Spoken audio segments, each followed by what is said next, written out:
بەناوی خوای گەورە سڵاوتان لێبێت بەڕێزان ئەم شەو لە بەرنامەی ئەمڕۆ سەرلەسەر پرسی موچە دەکەین. دیارە لە ئێستادا دوای 2 مانگ لە دواکەوتنی گفتوگۆکان لەبارەی موچە لە بینی هەرێم و بەغداد دەستی پێکردوتەوە و وەفدێکی حکوومەتی ماوە بەسەر هەرێمیش بە سەرۆکایەتی وەزیری سامانە سروشتیەکان لە بەغدایە بۆی کە ڕێکەوتن لەسەر نەوتیش بکرێت کە ئەم جارە مەسەلەی نەوت و داهاتی ناوخۆ و موچە بێکۆ گرێدراون. ئێمە باز لەوە دەکەین گفتوگۆکان گەشتونەتە کوێ ئایا کێشەی موچە چارەسەر دەبێت چ چارەسەرێکی بنەڕەتیە کێشەی نەوت چی بەسەر دێ و ئێستا باسی تەوتینیش دەکرێت جارێکی دیکە دێتەوە بەر باس و ڕێکەوتنی لەسەر دەکرێت و قسە لەسەرەوە دەکەین کە پێشتر دەسەڵاتدارانی هەرێم ڕەشایان دەکرێت وەزیری دارایی هەرێم باسی بەدیلی دەکرد ئێوەش چی بەسەر هات. ئەم پرسانە لەگەڵ بەڕێز کاک هۆشار عەبدوڵڵا ئەندامی پێشووی ئەنجومەنی نوێنەرانی عێراق قسەی لەسەر دەکەین. کاک هۆشار بەخێر بێن، سوپاسیان بەدەبوون دەکەین. سوپاس دەکەین. ئەگە سەرەتا سەرنجی بەڕێز بزانم 2 مانگە موچە دواکەوتووە، دوای 2 مانگ لە ڕۆژاندا وەفدێکی تەکنیکی وەزارەتی نەوتی عێراق هاتن بۆ هەرێم کە لە جێگری وەزیری نەوت پێکات وێستا وەزیری سامانە سروشتیەکانی هەرێم لە بەغدایە لەگەڵ سکرتێری ئەنجومەنی وەزیران و سەرۆکی دیوانی ئەنجومەنی وەزیران. سەرنجی لەسەر دەستپێکردنەوەی ئەو گفتوگۆیانە؟ یعنی ئێمە سوپاس بۆ جەنابەت، سوپاس بۆ بینەرانی پەیام. ئێمە باس لە کێشەیەک دەکەین کە لە 2014 تا ئێستا بازنێژی داخراوە. یعنی باس لە کێشەیەک دەکەین کە بە بەردەوامی لە بینی حکوومەتی عێراق و حکوومەتی هەرێمی کوردستاندا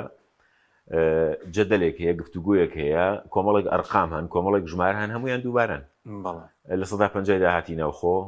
ماوەیەک یانگو 250,000 بەرمیلی ڕۆژانە بە بەردەوامی، ینی لە 2014 و 15 و 16 تا ئێستا ئەم جەدەلە بەم شێوازە بەردەوامە. بەڵام هەمیشە تەکنیکەکانە گۆڕێن، هەنە جاریش تەکتیکەکانە گۆڕێنەوە. ئەم جارە ڕوویدا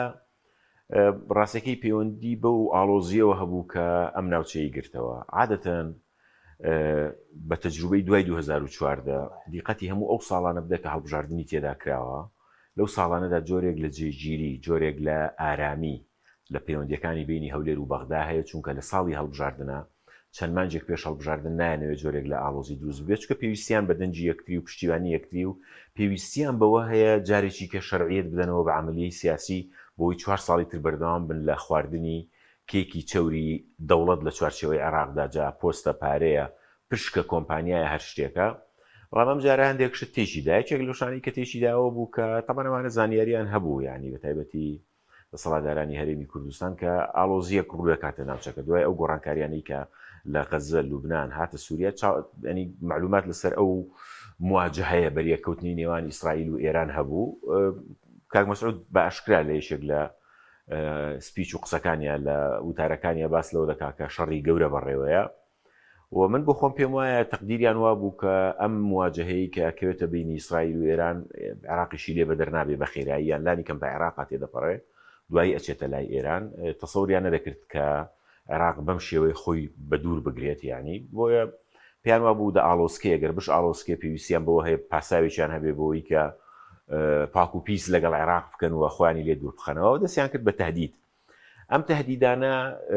کۆمەڵێک معادلاتی تێکدا، یەکێک لەو معادلانی کە تێشی داوەیە کە لایەنە شیعیەکان بە تایبەتی ئەوانەی کە دۆستی پارتین وەک دۆستی کاڵم دۆستی پارتی، ینی پارتی بکەری سەرچیە کوردستانی عێراق، حکوومەت لای ئەوە، بڕیاری سیاسی لای ئەوە، بڕیاری یەکەمی سیاسی لانی کەم لای ئەوە، سەرۆکاتی هەرێم لای ئەوە، عیلاقات لای ئەوە، نەوت لای ئەوە إلى آخره. ئیحراج بوون لەوەی کە تەهدیدیان کرد و بێجگەلەوەی کە تەهدیدیان کرد هەر بۆ ئیهانەکردنیش داهاتی ناوخۆیان زۆر کەمتر لەوە دەجێڕایەوە، یعنی یەک لە سەرسەی ئەو داهاتیان دەجێڕایەوە کە قەرار بوو، یعنی قەت ینی کەمتر لە 50 ملیاریشیان نەناردەوە لە کاتێکا چاوەڕوانی ئەوە بوون کە لانی کەم عێراق چاوەڕێی ئەوە بوو 150 ملیاری ماگانیان بۆ بگەڕێنرێتەوە. مۆزوعی بە قاچاقی نەوتیش و ڕادەستنەکردنی نەوت کە ئێمە زۆر دەمێکاڵین هەرێم نەوت ڕادەست ناکە، میدیاکانی پارتی، میدیاکانی دەسەڵات دەڵێن هەرێم نوتی ڕادەست کردوێ، دەمانگوت بە قاچاقی فرۆشێ و کاراسانی ناکا بۆی کە سۆمۆ کۆنتترۆلی ئەمینە بکات.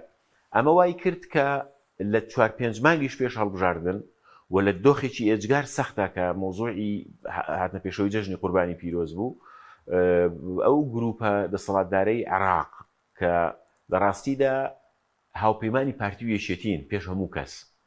یعنی ئەم حکوومەتی ئێستای عێراق حکوومەتی سوودانی، حکوومەتی فواد حسێنیشە، حکوومەتی خالید شوانیشە حکوومەتی بەنگین ڕێکانی شوانی حکوومەتی پارتیشە ینی ئەمانە ئینیان نەدا ینی موچیان ڕاگرت تاوان پاساوەکانیان مانگەکانی پێشووتریش هەر بەم شێوەیە بووە بەڵام ئەوەی کە وای کرد بە جۆرە لە جۆرەکان تووشی جۆرە لە عینادی بن ئەو هەڕەشانە بوو باش بەس پاساوکەی تەیفسامیش بەدارای بە سیاسی دەزانی کەوتی پشتان تەواو بوو زانی کە پێوەست بوو بەڵە هەموو وەزیرە یەکدوایەکەکانی دارایی بەو شار زێباریشەوە ینی عادەتەن هیچ ساڵێک نەبووە کە بە تەواوەتی جۆرێ لە ئیلتیزام بە قانونی موازنە بکرێ نەک لە حسەی هەرێمی کوردستاندا لە سێکتەرەکانی تریشدا یعنی ئیلتیزام بە قانونی موازنە نەکراوە تا طیف پێی وابێ کە هەموو شتێکە بێ زۆر یاسایی بێ بۆیە من بۆخۆم پێم وایە بڵێ بۆعدەکە بڕێکی سیاسی بوو بەڵام عادەتەن عێراق هەر بەم شێوەی مامەڵەی کردووە بە شێوازی نایاسایی یاخود بە شێوازێک کە سەرفی نەزەر لە گەندەڵیەکانی دەسەڵاتدارانی عێراق بکە ئەیکا تا ئەو کاتی خۆی پێویستێتی کە پێویستی نەما دێ خەڵکەکە عقوبەدا و عیلاقاتی خۆی لەگەڵ دەسەڵاتدارانی هەرێمی کوردستانە هێڵێتەوە زانی کاک حەکیم دوو ئاست هەیە بێ خەڵک زۆر لای ڕوون بێ ینی بەداخەوە ئێمە زۆر دەمێکە هاوارەکەین و باجی زۆرمانداوە لەسەرەوە بەڵام هەرچۆنێک بێم هۆشیاریە بە فراوانی بڵاو نابێتەوە لای خەڵک ئاستێک هەیە ئاستی ئاشکرایە کە لە میدیاکانە دەسەڵاتدارانی هەرێمی کوردستان لەگەڵ دەسەڵاتدارانی عێراق پێی ئەدوێن ئاستێک هەیە ژێر بەژێرە ئەو ئاستەی کە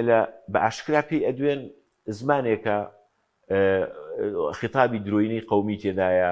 خیتابی درۆینەی مەذهبی شیعی و نازانم سونی تێدایە ئەوانەی هەموو تێدایەوە ئەی بیستین چۆن هەڕەشە لە یەک دەکەن و ئەوان لەوێت چۆن ئەم خەزعلی و ئەوانە جواب بدەنەوە ئەمانە ئەمە خیتابە ئاشکراکەیە بەس لە ژێرەوە بەیەکەوە تیجارەت دەکەن ئەمڕۆ هاوڕێیەکم دوو دۆکمنتی بۆ ناردم باس لەوە دەکات هەر بە وردی با سەیریکەم باس لەوە دەکات کە دوو حەقل لە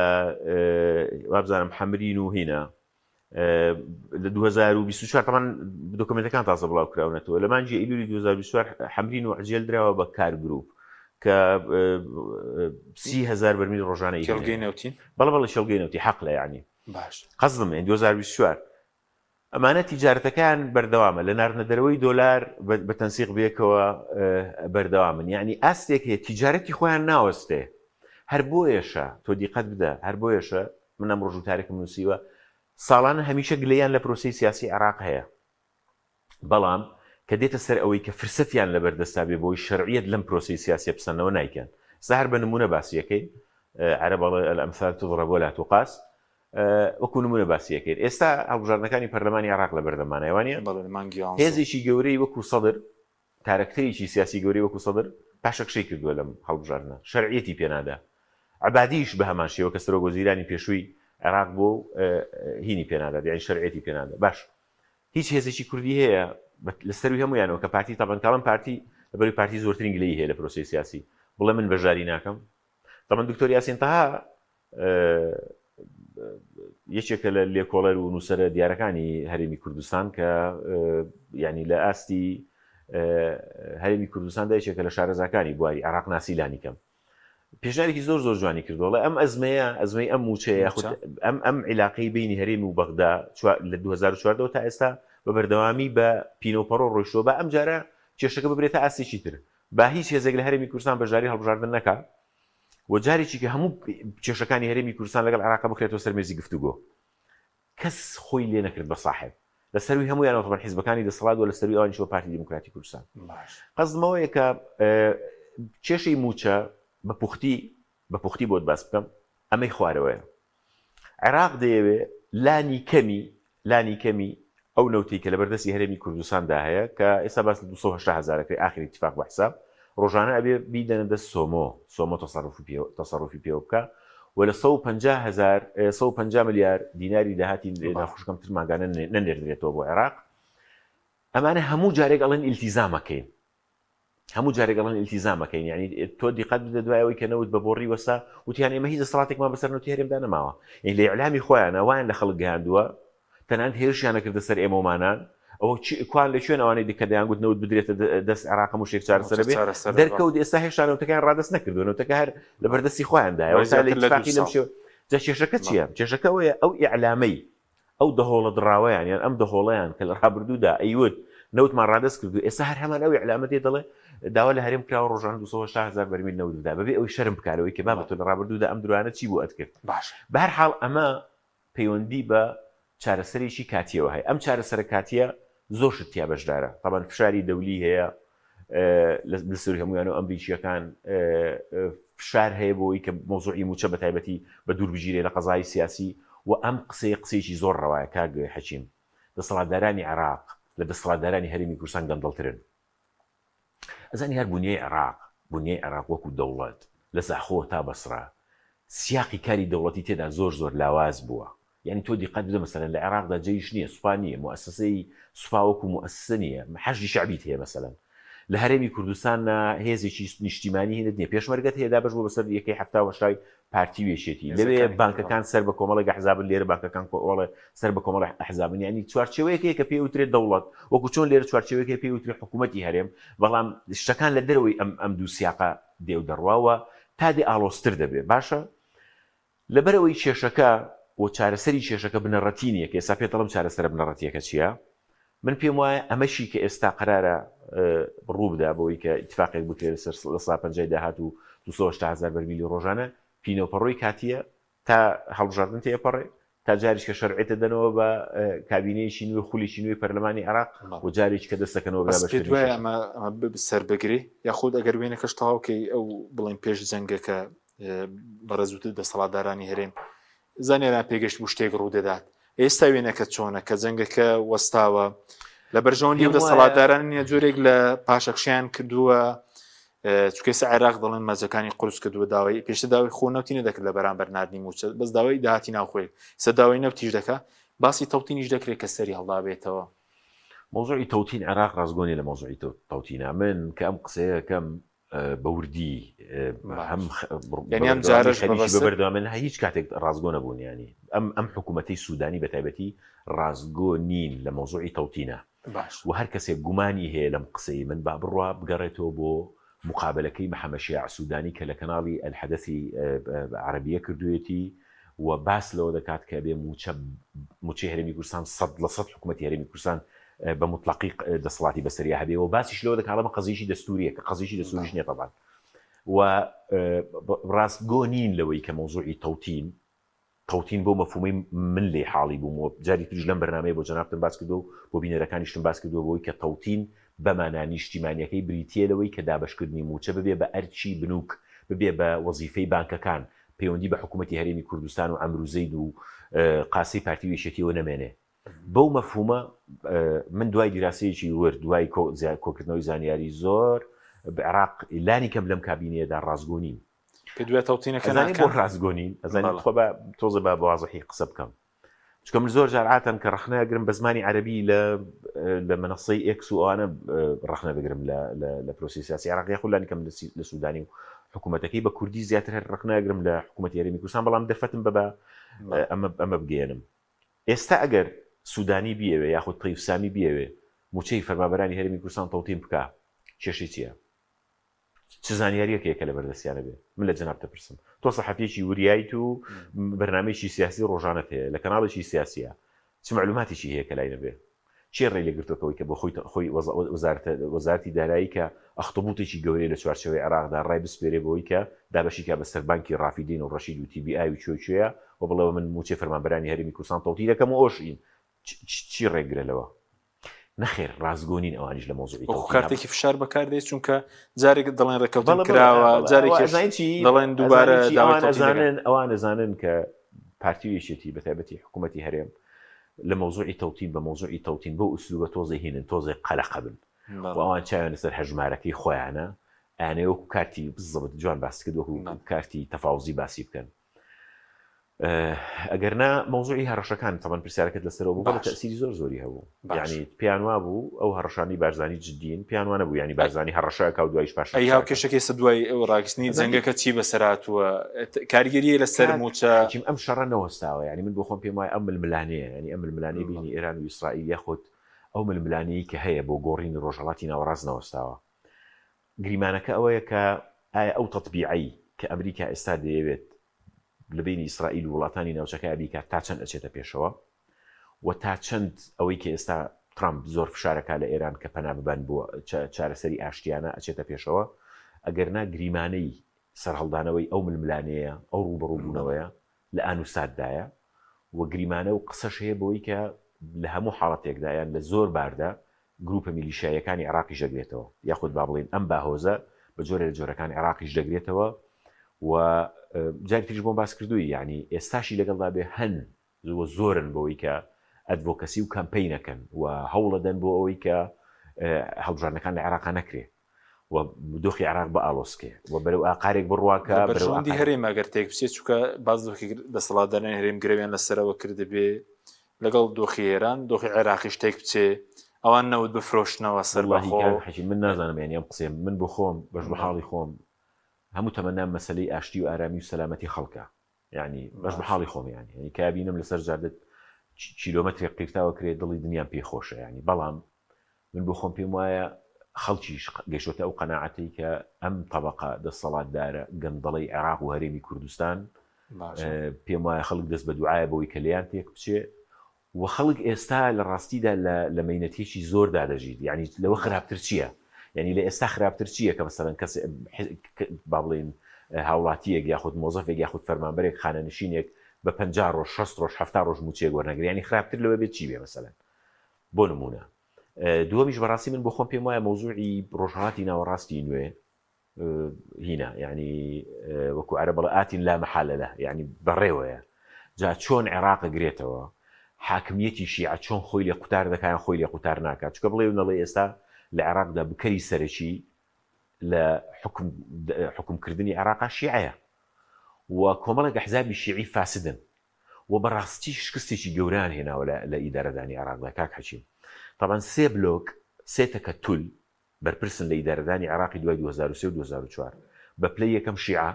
و لە ناو شیعەشدا ڕۆڵی گەورە بەرحیزبی داوە کە طبعا دوای دابەش بوو بۆ جەماعەتی مالکی و عوبادی و پێشتری جعفەری لێجیا بۆ ئەوانە داوە ڕۆڵی گەورەی هەیە و دوای ئەوەش سونە یەکەم جار حیزبی ئیسلامی بوو دوای کۆمەڵێک شخصیت و کارکتەری لێبوونەوە لەوانی کە بوون بە سەرۆکی پەرلەمان و دواتر ئێستا ینی زیاتر چاو لەسەر حلبوسی و خەنجەرە و لە بلۆکی کوردیشە پارتی بە پلەی یەکەم و دواتریش یەکێتی یاخود با بڵێن بنەماڵەکانی بارزانی تاڵبانی ئەمانە بەرپرسن لە شکستی حکومڕانی لە عێراقدا لە دوای 2003 و 2004 و ئەگەر لە من دەپرسی ڕۆژێک زووتر حەزەکەم ئەمانە ببن بە ئەزلامی نظامی سابق ببن بە پیاوەکانی ڕژێمی پێشوو یعنی من بۆ خۆم چاوەڕوانی ئەوم ڕژێمی سیاسی لە عێراقدا لە ڕەگ و ڕیشەوە هەڵبتەکێنرێ و ئەم ڕژێمە سیاسی کە لە دوای بەعسی گۆڕبەگۆڕەوە هاتووە لە دوای 2004 و 2005 هەتا سەر ئێسقان گەندەڵە هەتا سەر ئێسقان تائیفیە هەتا سەر ئێسقان فکری پەرگیری و توندڕەوی تێدایە لە پەیوەست بە تایبەتی بە مەسەلەی تاڵانی گەندەڵی حکومڕانی چەتە گروپی میلیشیایی بەسەر باسکردنی کۆمەڵگە بە پۆلیسیکردنی دەوڵەت هەموو ئەوانە بۆیە من بۆ خۆم پێم وایە خەڵک چاوی لەوەیە کە ئەم ڕژێمە بگۆڕێ هەموو ئەو قسانشم لە وەڵامی و پرسیاری بەڕێستایە کە ئایا خەڵک لە بەرژەوەندی هەرێم دایە خود لە بەرژەوەندێ بەڕێی من تێکچوونی ئەم بارودۆخە قسەیەکی ئەڵێ هەتا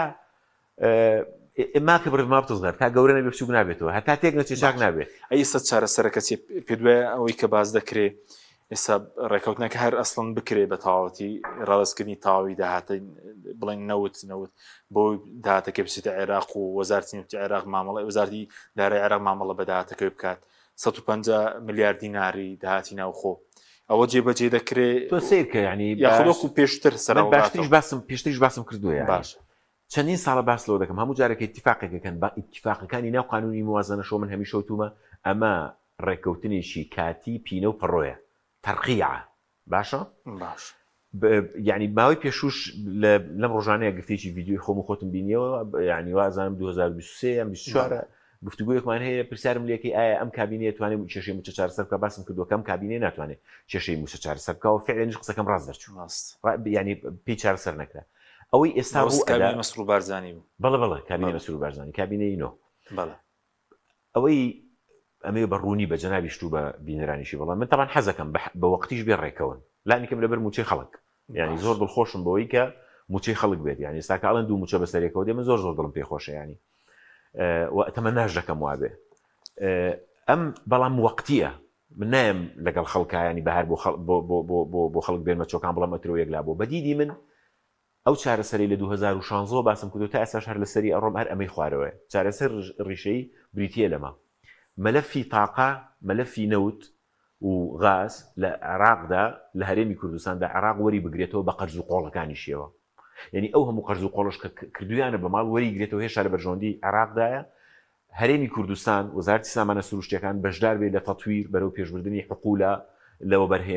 بەرهەمهێنانە بۆ مەسەلی پێداویستی ناوخۆی و هەموو ئەوانە بەڵام دووشت بە حەسری بچێتەوە لای عێراق گواستنەوەی فرۆشتنی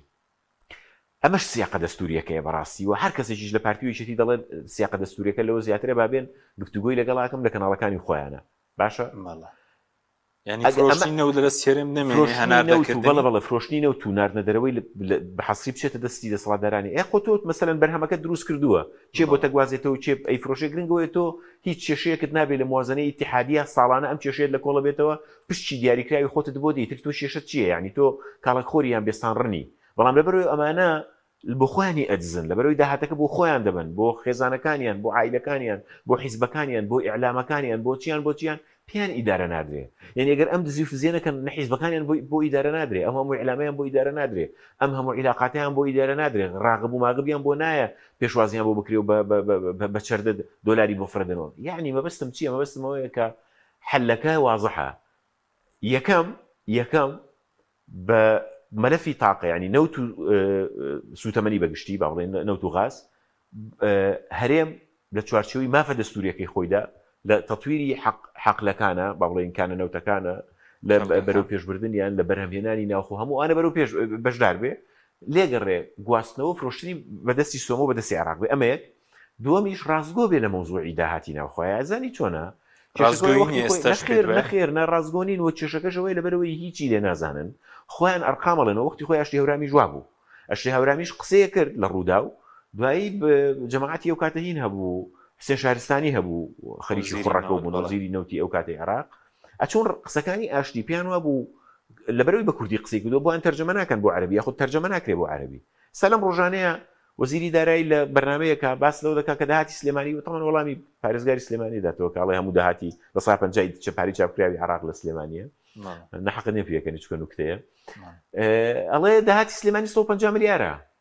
بەس داهاتی سلێمانی بەڵێ تۆ خۆت لە تەلەڤیزیۆنێکە ئیعترافەکەی ئەڵێ داهاتی سلێمانی بەس سلێمانی بەس سلێمانی ئەی هەولێر ئەی دهۆک باشەکەڵی 150 لەولا 40 ملیار ئەنێریتەوە بۆ بەغدا خۆ عێراق نەحەقینێت و بڵێ گاڵتە بە منەکەی پێم ڕابی تۆ خۆت بچی ئەزانی هەرێمێکی لە چوارچەوەی عێراقدا ئەڵێ لە بەرنامەیەکە ئەڵێ تەنها داهاتی سلێمانی 150 ملیارە لەولاشەوە تۆ خۆت وەزارەتەکەت 40 ملیار 48 ملیار بۆ منەنێریتەوە بۆ ئەکەی ئەخۆڵ ینی بڕوان پێ بکە کاک حەشی من لە دڵەوە حەزمە کرد ئەمانە پێ بگەن دروست ببن فێر ببن ینی لانی کە حکومڕانی بەم شێوازە ناکرێت ینی ئەوانە زۆر سەیرە کێشەکە ئەوەیە کەسێک لە شتێک نازانێ وردە فێرە بێت ینی من ئێستا پێم وابوو ینی هەمووانی کە بن بە سەرروکی حکومەت دەبن بە وەزیرە بن بە جێگیری سەرروکی حکومەتوانە فێرە بن بەڵام بەداخەوە ینی بەڕاستی ڕۆژ بە ڕۆژ خراپترە ینی باش ئێستا چارەسەرە بنڕەتێکە ئەو بووە نەوت ئەی بۆ موچە سەمادەم موچە بەسترابێتەوە بە نەوت و بەداهاتی ناوخۆش یەک چارەسەریە کاک حەشیم یەک چارەسەری هەیە ژەوەیە تەوتین بە مەفهومە نیشتیمانیەکەی کە بۆم باس کردی لە زاخۆوە تا بەسرە یەک سیستم هەبێ لە ڕووی چەندێتی و شوێنێتی دابەشکردنەوە عێراق بکرێ بە یەک سیستم لە دوو ڕووەوە یەکەم ئەم گریدانی کە دانراون ئەو پلەبەندی کە دانراوە بۆ موظفین چۆنە و چەندە هەموو یەک بخرێت ناکرێ مامۆستایەک لە سلێمانی موچەیەکی هەبێ بۆ نمونە لە بەسرە موچەیەکی هەبێ مەسەلەن یەک بخرێ لەم ڕووەوە و لە ڕووی شوێنێتی دابەشکردنیشەوە بەڵام نایکەن بۆچی چکە بۆ بە ئیقتاعیات بۆ بە دابەشکاری هەر وەکو سەردەمی دەربەگایەتی زووە ئەم هەرێمی کوردستانیان کەوتۆتە بەردەست ئەڵێن ئەبێ ئەم موچەی لە بەردەستی خۆمان دابێ بۆی بە ئارزوی خۆمان بانقەکانی خۆمان تیای سوودمەند ببێ ئەوانە یعنی کێشەکە زین چیە خۆگەر ئەمانە وازیش لە موچەی خەڵک بێنن هەر پارەیان دەستەکەوێ یان لانی کەم شتێکیان دەستەکەوێت کە بتوانن مناوەری پێ بکەن بەس پێیان وایە گەر موچە لە بەردەستی ئەوانە نەمێنێ لە دەسەڵاتدا نابێنن من هەزاری جار ئەتریش ئەمە وتووە و تو پێیان وایە تاکە شتێک کە ئەوانی ڕاگرتووە لە سوڵتەیە موچەیە بۆ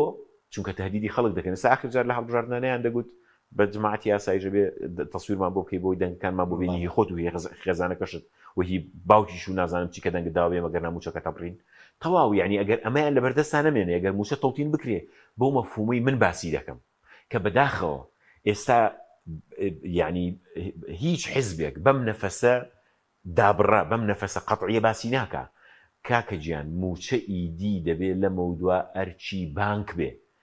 بە ئەرچی بانکەکان نابێ ئەرچی حکوومەت بێ نابێ ئەرچی حکوومەتی عراقیش بێ یعنی موچە کە ئەوترێت تەوتین ڕاستیەکەی تەوتین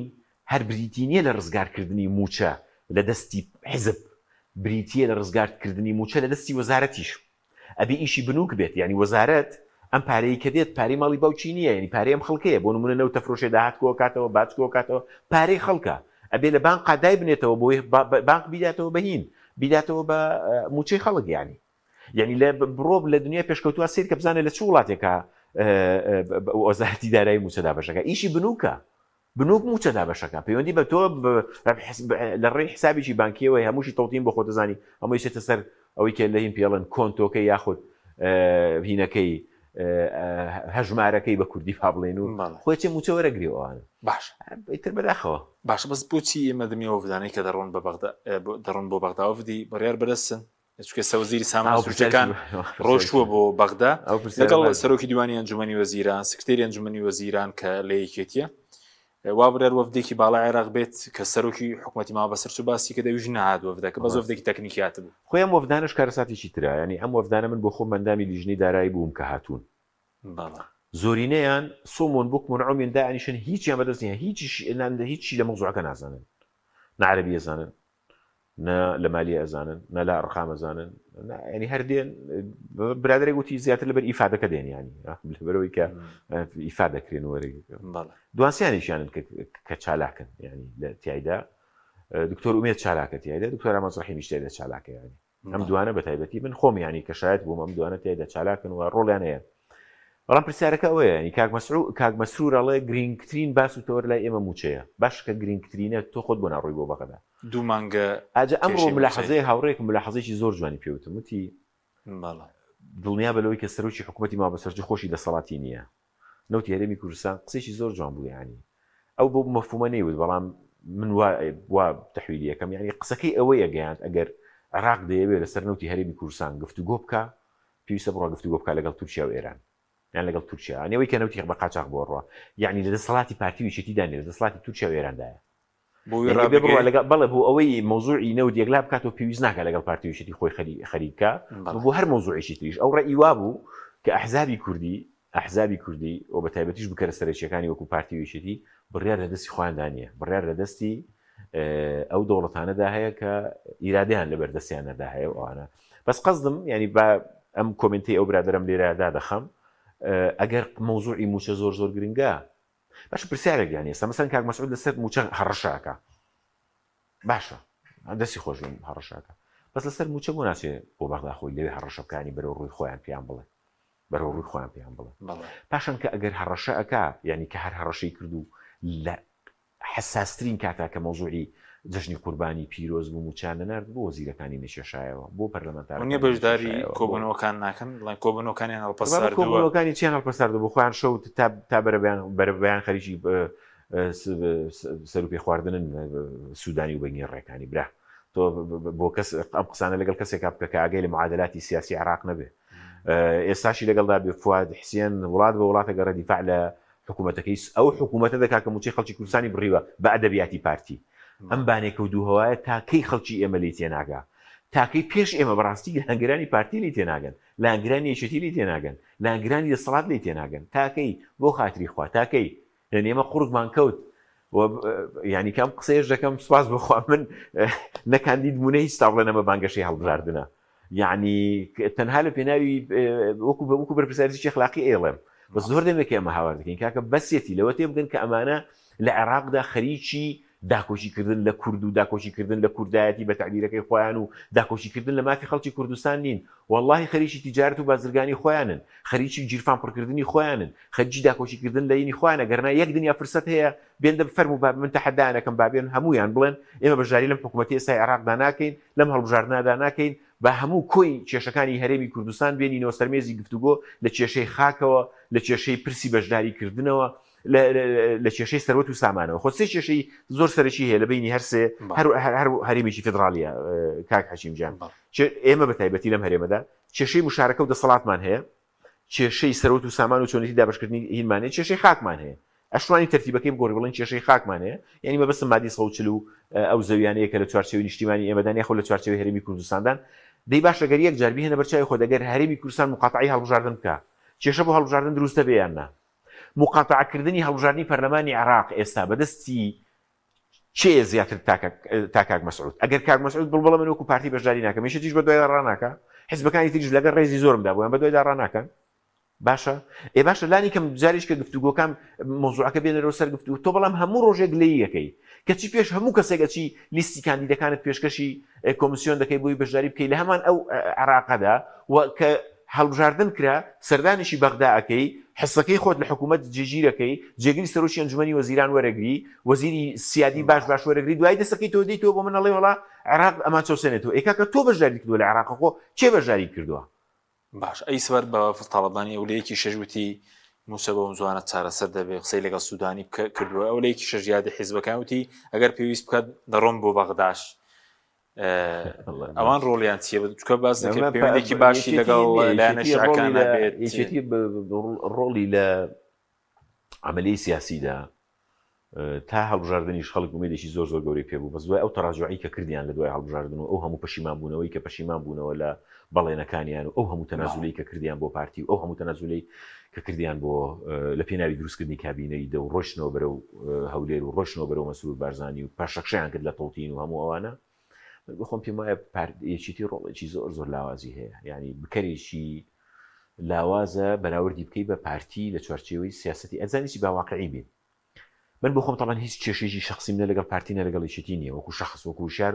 و هیچ حیزبێکی سیاسیشم نییەوە بێلایەنیشم بە تەواوەتی و زۆریش پێ خۆشحاڵە بم بەوەی کە ئەم حیزبانە شتێکی باش بکەن بە حیزبەکانی دەسەڵاتیشەوە بە تایبەتی بۆ هیلانی کەم بڵم دەستان خۆش بێ بەڵام بەڕاستی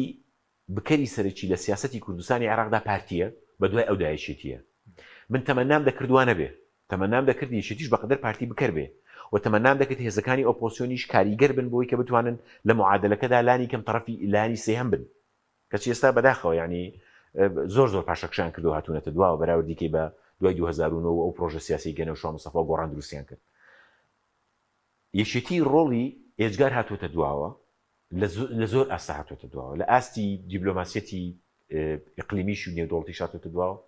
لە ئاستی مناوەری لە ئاستی عێراقدا هاتووەتە دواوە لە ئاستی ئیعلامە هاتووەتە دواوە یعنی من لەبەرەوەی خۆم اختصاصەکەم ئیعلام و ئیعلامیم یعنی هەر خۆشم بە ئیعلامی زانم ڕاستی کە قەت خۆم بە سیاسی نەزانیوە تەنها ئەو کاتانش کە لە پەرلەمان بوو ئیعلامی یەکێتی ئیعلامێکی ئێجگار بەهێز بوو من فترێکیش خۆم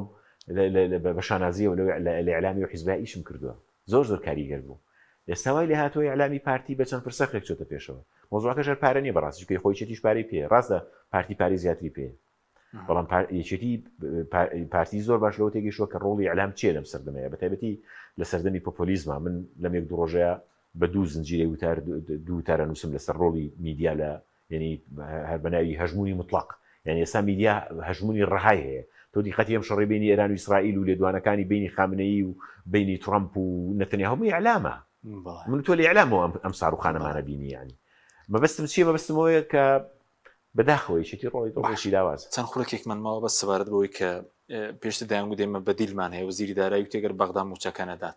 بە سۆ گەشتبینی بەغدا موچەکە بنێرە یاخود لەناو لێرە بیدەن شتێک نایشەڵە بەرەو حەلا یعنی ئەوەندەی من معلوماتم بەرەو چارەسەرە بەرەو چارەسەرە بە زیاد لە هۆکارێک وەکوتم یەکیشانەوەیە کەیت نزیکە بینەوە لە هەڵمەتی هەڵبژاردن و هەڵبژاردن یەکی تریشانەوەی فشاری نێودوڵەتیش هەیە و لە ئێستادا بۆ جۆرێک لە هیم لە ئیستقرار جۆرێک لە جێژیربوون و ئارامی و ستێبڵیتی یعنی ئەیانەوێت تا ئەگەنە دوای هەڵبژاردن هەرچۆنێ بێ مەترسی خورانی موچە نیە ئێستا بۆ نمونە ئینشاڵڵا نابێت ئینشاڵڵا نابێت یعنی خۆی ئەزانی یەک مشکیلە هەیە ئەگەر مەترسیەکە بێ لە دەسەڵاتدارانی هەرێمی کوردستانەوە هەیە ئەگەر مەترسیەکە بێ ئەوان چکەوان نیوموچەکەی ماژی 12 ساڵی ڕابردویان بە ئاشکرا دزی بە ئاشکرا خوارد بە ڕۆژی ڕووناک یعنی ئەم پارەیە بۆ خەڵک هاتبوو وتیان هیچ نەهاتو دوایی دەرکەوت نیوموچە هاتوو نەشیاندا یعنی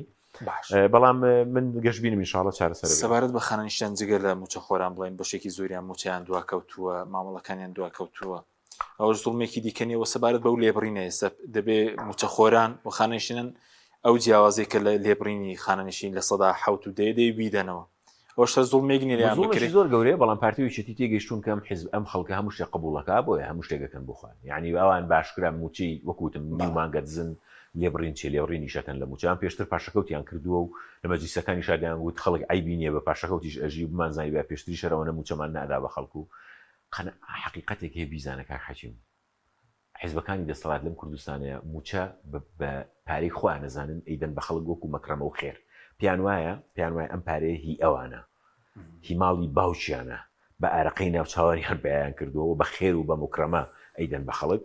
بۆیە و ئەشزانن کە خەڵکەکە هەموو شتێکی قبوڵە بۆیە طبیعیە یعنی باش دو پرسیامە سەدادگای فیدراڵی ماوەیەک بوو کێشیان هەبوو ئەندامانیان دەستیان لە کێشاوە سەرۆکی دادگا کامەڕۆ دەستی لە بەپینە و پەڕۆژ بێت سەرۆکی نوێ دادەنرێ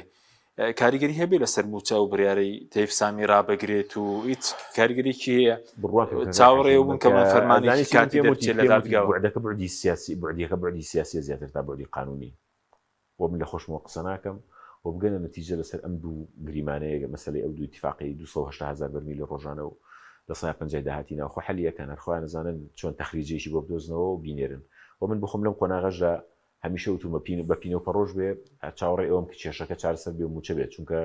خەڵک چاوەڕێەوەی کە موچەی بۆ بێت ینی و کۆمەڵگەی ئێمە بەداخەوە ینی هەمووی بە ڕۆڵی خۆی ڕازی کاک حەشیم هیوادارم دڵت گەورە بێ ئەم قسەیم لێ وەرگری خەڵک بۆ ڕازیە کە بە پینە و پەڕۆژ بێ موچەکەی وەرگێ حیزبەکانی ئۆپۆزیسیۆن بە ڕۆلی لاوازی خۆیان ڕازین هەنێشیان لە دەرەوەی دەسەڵات و هەنێشیان بە دەوری دەسەڵاتەوە پارتی بۆ ڕازیە پێی وابێ بەرامبەر بە یەکێتی براوەی یەکێتیش پێی وابێت بەس لە پارتی نەبرگەوە لەوانی تر هەمووی ئەباتەوە هەمووی بۆ ڕۆڵی خۆی ڕازیە یعنی بۆ بە مەسرحیەک بۆ بە شانۆگەریەک دیمەنی سیاسی لە کوردستاندا هەمووی بە ڕۆڵی خۆی ڕازیە بەداخەوە ینی من کە ئەم قسەیەشەکەم لە لووتکەی ناومێدیەوە ئەیکەم یعنی ئەیکەم چکە پێم وایە دەبوو کۆمەڵگەی ئێمە زۆر لەوە زیندوتر بووایە دەبوو هێزەکانی ئۆپۆزیسیۆن زۆر لەوە زیندوتر بوونایە بە ڕۆڵی پەراوێزخراوی خۆیان ڕازی بن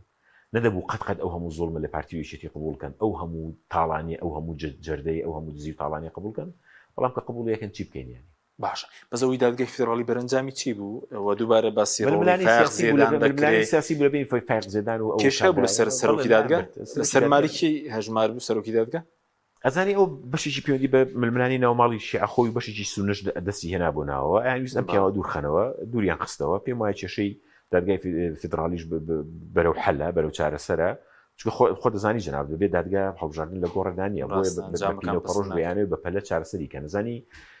پرۆسی سیرکە عملی سیاسی لە عێراقدا پڕپڕێتی لە گەندەڵی ناشەرعی بوون یەکشت شەرعێتی ئەمەی ڕاگرتووە تەقویمی ئینتیخابیە 4 ساڵ جارێک بە هەر شێوازێک هەیە تەنازولات بۆ یەکتریەکەن کورسەکان لە بینی خۆیانە دابەشەکەن ئیتیفاقەکەن دیزاینیەکەن شەرعیەتەکە نوێیەکەن و دەستەکەنەوە بە تاڵانی ئەمە معادلەکەیە برای من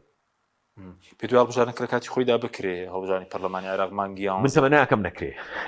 ناکەم نەکرێەوە من تەمە ناکەم عملی سیاسی جارێکی کە بڕاتە بەردەم سەدمەیەکی گەورە شۆچێکی گەورە بەڵام هەمیشە لە هەموو ساڵێکی هەڵبژاردنە هەر گریمانەی ئەوەی کە ناکرێ و ئەکرێ نتیجە شاکراوە ئەگەر ئالۆزکانی ئیقلیمی ئەگەر ئالۆزکانی ئیقلیمی ڕوونەدا دەکرێت لە کاتی خۆیان بڵێ سپاس دەکەین کاک شەرابوڵڵا ئەندام پێشێن زمێن نوێرای عێراق مادومان کردین زۆر سپاس دەکەین سپاس بەوەی بینێراین بەڕێز سپاس بە هاوکاران خواتان لەگەڵ